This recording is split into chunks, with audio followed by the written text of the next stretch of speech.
ny tenin'Andriamanitra solika fitaizana.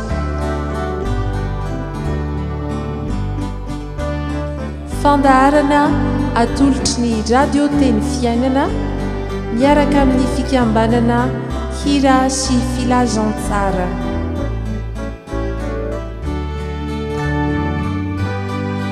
Fitarian-kevitra ho amin'ny fandiniana ny soratra masina isan'andro.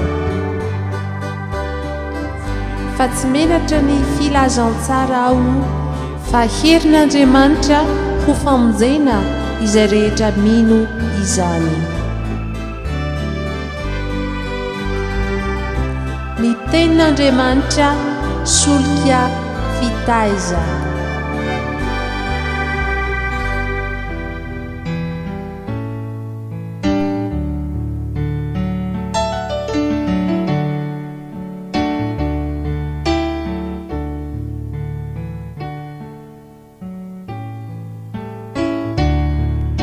Faly miarabanao havana tafony indray eto amin'ny fandarana ny tenin'Andriamanitra solika fitaizana.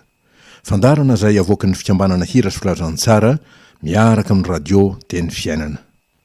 Tanteraka izao fandarana izao noho ny fahasoavan'Andriamanitra izay isorantsika ary koa noho ny fanohanana mbavaka avy aminareo havana tsy takamaso koa dia manolotra ny fisaorana indrindra ho tahin'Andriamanitra. Ny mino mandresy ao amin'Andriamanitra.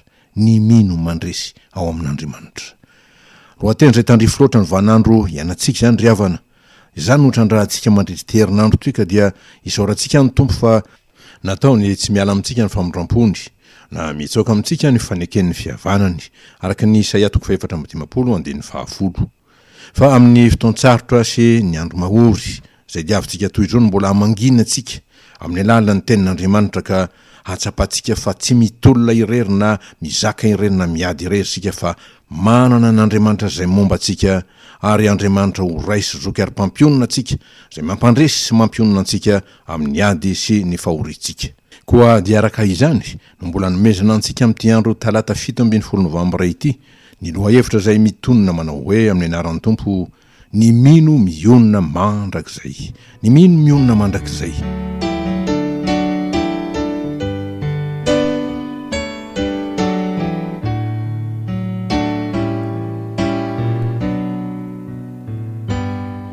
Ny hoe fiononana raha amin'Andriamanitra dia tsy midika ho faharesena sanatria satria fanginana koa no heviny. Amintsika olombelona mantsy ny fanginana dia heverina ho faharesena, fa amin'Andriamanitra kosa dia tena fandresena ary fandresena mandrakizay satria fandresen'Andriamanitra.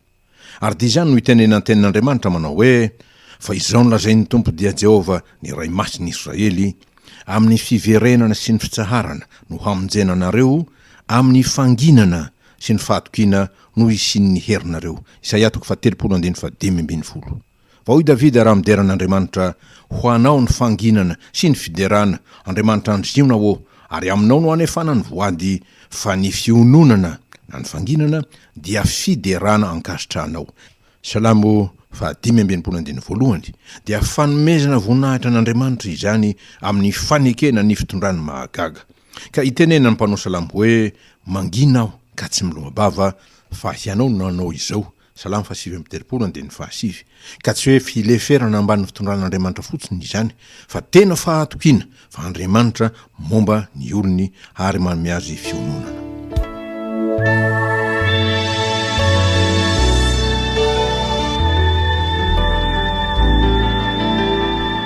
Fomba fiteny fanaontsika eto amin'ny firenentsika amin'ny fotoana famangim-pahoriana fantatritsika loatra ny fampahirezana ireo avantsika izay vangintsika amin'ny teny hoe mahireza mahaiza mionona fa manoloana ny fahafatesana sy ny fisarahana amin'ny havana akaiky izay tony silaky ny aina dia tsy misy na inona azo atao hanovana ny toejavatra mitranga fa toy ny torabato avy any an-danitra isika ny fiavony izany ka tsy haidovirana fa midonaka maharary ary dia sakaina arak'izay azo atao.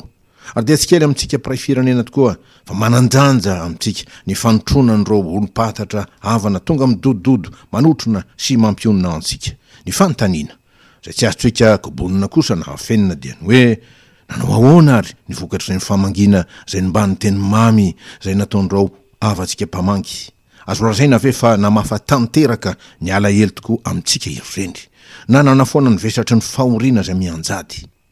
Raha ny marina dia miara-manaiky isika fa tsy haitsika na vitantsika olombelona ny ampionina tanteraka ny namantsika ary maika fanotenantsika koa dia isika ihany aza no miteny indrina hoe mahaiza mionina fa izao ny lahatra avy amin'Andriamanitra. Izany hoe tsy misy irika na fomba hafa azo atao na teny hafa hahasitrana ny ratra zay vokatry ny fisarahana fa hanyhery dia ny mivavaka ho an'ny izay trapahoriana mba ho afaka hitondra izaka izany. Ary ny finoana amin'izany dia ny hoe eo amin'Andriamanitra no misy fampiononana feno ary maharitra zay tsy miova na miozongozona dia fampiononana mandrakizay.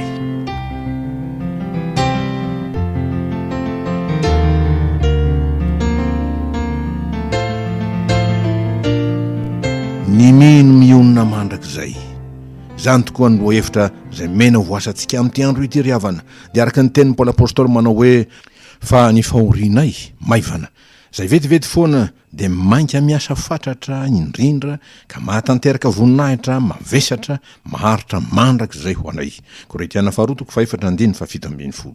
Fa tsarony indrindra ny fitarahoana fiononana zay nataon'ny mpanao salamo manao hoe tao amin'ny lalina no ny antsoko anao Jehova o. Salamo 3:30 zany andiny voalohany. Ary koa tamin'ny andro fahoriako no nitadiavako ny tompo, ny tanako nasandratro no ny alina ka tsy vizana, ny fanahiko tsy nentina ampiononana, tahatsiaro an'Andriamanitra ka dia nisento, te eritreritra aho ka dia reraka ny fanahiko. Salamo 4:2-7. Raha kapoka izany dia tsy zakany olombelona ny fahoriana, sarotra aminy fisarahana, fa dalàna tanteraka aminy aza ny fahafatesana. Dia hoy indrindra Joba milaza izany, fankehitriny mavesatra noho ny fasika an'Andranomasina ny fahoriako, koa dia nyrediredy aho izy. Joba 4:7. Raha maha-olona fotsiny tokoa dia mety averisaina ny fahoriana rehefa lalina sy mavesatra loatra ka tsy zakan'ny olona.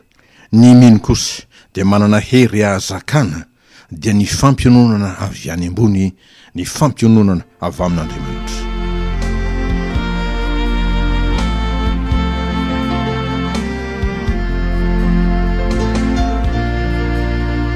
Inona ny fototra iorenan'ny fampiononana antsika? Voalohany dia ny faharipon'Andriamanitra amintsika. Ny antso an Jehova tamin'ny fahoriako aho hoy Jona, ka dia namaly ahy izy tao anatin'ny fiainantsita no nitarainako dia ny hainy ny feko ianao. Jona 2:2.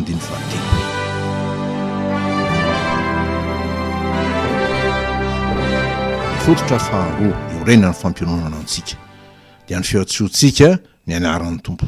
Atsoy ny Tompo, antsoy Jesosy, fa izy no sakaizan'ny ora ary izy manana fampiononana azo antoka dia matoko i azy. Ary dia tsarovy ny teny mpanao salamo feno toko manao hoe amin'ny andro fahoriako dia miantso anao aho Andriamanitra fa mamaly ahy ianao. Salamo 4:7. Eny mangatary havana ary miadivarotra amin'ny manao hoe aza manafina ny tavanao amiko amin'ny andro fahoriako, atongilany amiko ny sofinao, amin'ny andro itarainako dia fangana hamaly azy. Salamo 2:1. Fatoky sady fampahirezana ny fanomezan'ny Tompo antsika manao hoe fa Andriamanitra tsy hanome rary ny olombofidiny va zay mitaraina amin'ny andro aman'alina ary moa hitaraidretra va izy. Lazaiko aminareo fa homeny rary ny faingana izy hoy Jesosy. Liko 2:7 sy ny 8 tapany voalohany.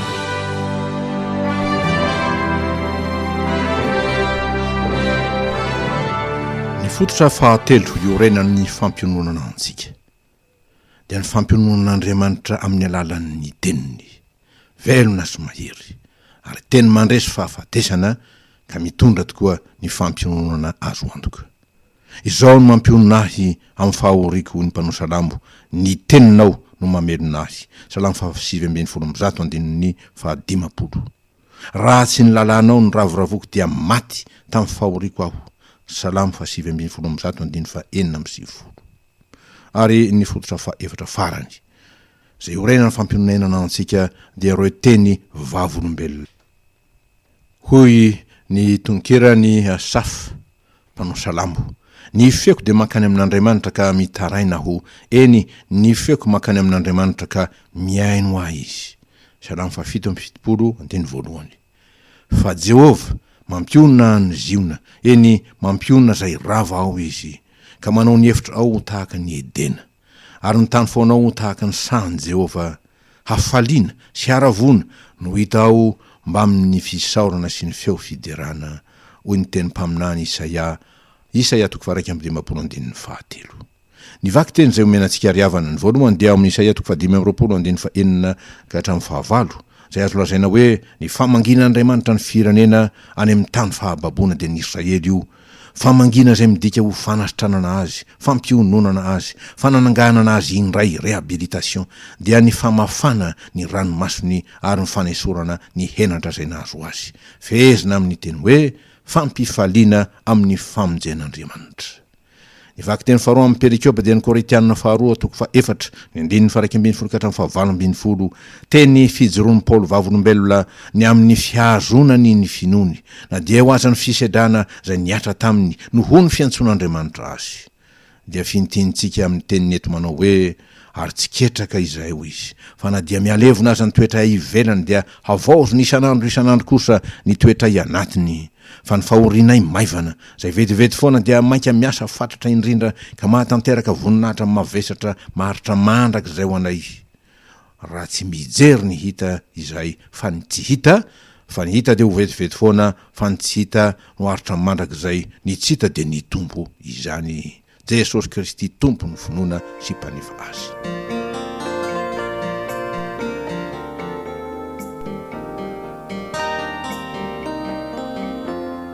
Inona ny fampianarana zay ho saintsainina avy amin'izany?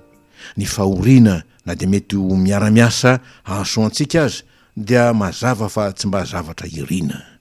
Fa na Jesosy aza moa tsy nangataka tamin'ny ray nanao hoe abaraikeo ny zavatra rehetra hainao, esory amiko ity kapoaka ity, Marka 4:1-7. Misy tokoa ny fahoriana, kanefa amin'ny finoana no tsy maintsy hiatrehantsika izany, araka ny teny tompo hoe ny oloko marina dia velo ny finoana. Dia isika tsy misaraka fa miaraka sy miankina amin'Andriamantsika, fa izy no vatolampy tsy miozongozo ny fampiononana antsika, satria name voninahitra ny finoantsika ny tompontsika, isika dia asehony koa amintsika ny voninahiny mahandriamanitra sady mpamonjy azy, mpampionona azy, na dia eo aza ny fahalemena mahaolona antsika. Fa ho indrindra Jesosy, aty amin'izao tontolo zao no ahitanareo fahoriana, nefa matokia izaho efa naharesy izao tontolo zao. Jaona 5:17. Izy raha teo mahalala fa vovoka tokoa ary vovoka ihany isika, ary vonona hiantratsika izy noho izany, koa dia fampiononana ary fampiononana mandrakizay no omeny antsika, araka ny voasoratra hoe fa tsy hanary mandrakizay ny tompo. Eny, fa na dia mampahory azy izy dia mbola hiantra ihany araka ny habeny famondram-pony, fa tsy sitrany ny mampahory na mampalahelo ny zanak'olombelona. Fitoman'ny Jeremia amin'ny 7:1-3:30.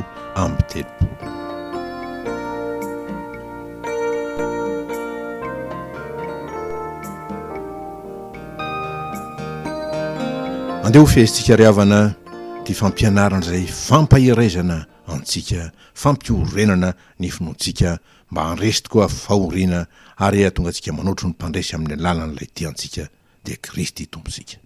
Ny fahoriana mety andalovantsika tokoa izany, raha mbola eto amin'ity tany misy ady ary anjadinady isan'andro ity isika, saingy ny olon'Andriamanitra kosa dia tsy mba mitondra irery na miady irery, ary dia ataony mandresy sy mihoatra no mpandresy aza noho ny fitiavana antsika. Ary dia mahery tokoa izy amin'ny alalan'ilay mampahery azy dia Jesosy Kristy, raha efa nandresy ny fanaintainana rehetra tamin'ny fahoriana zay nentiny teo amin'ny hazo fijaliana, ka afaka manome fitsaharana, fiadanana ho an'izay mandalo ady sy voasitra mafy, dia fampiononana ary fampiononana mandrakizay. Hoy ny tompo, mankanesa ty amiko fiainareo rehetra izay miasa fatratra sy mavesatra entana, fa izaho i Jesosy no hanome anareo fitsaharana. Mateo 1:17. Ny fampiononana mandrakizay zay omen'Andriamanitra ny olony dia ny fanasitranana ny fony voaratra. ny fampaherezana ny finoany tsy iozongozona, ny famelombelomana ny toky sy ny fanantenana fa Andriamanitra tsy mahafoy azy ary vonina ny anafaka sy amonjy azy amin'ny adiny rehetra, indrindra amin'ny fotoan-tsarotra zay diaviny dia ny fahoriana izany.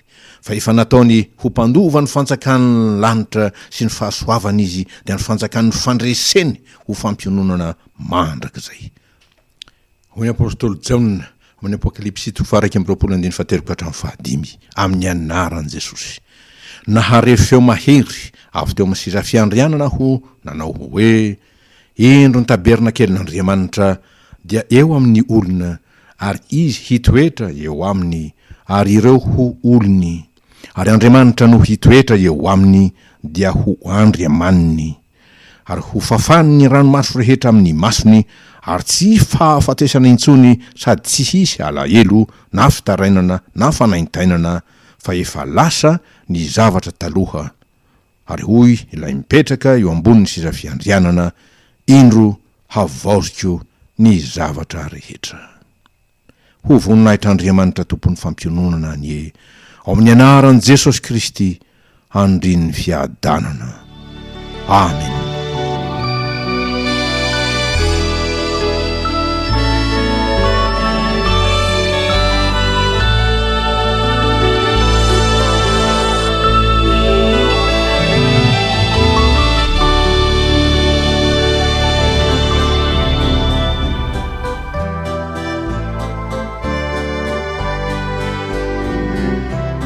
Ny tenin'Andriamanitra solika fitaizana.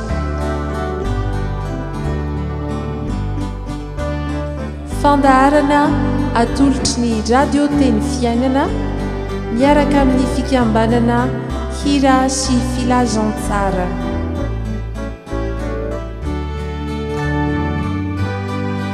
Fitarian-kevitra ho amin'ny fandiniana ny soratra masina isan'andro.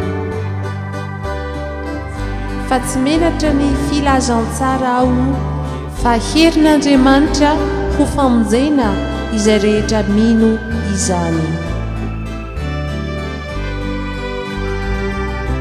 Ny tenin'Andriamanitra solika fitaiza.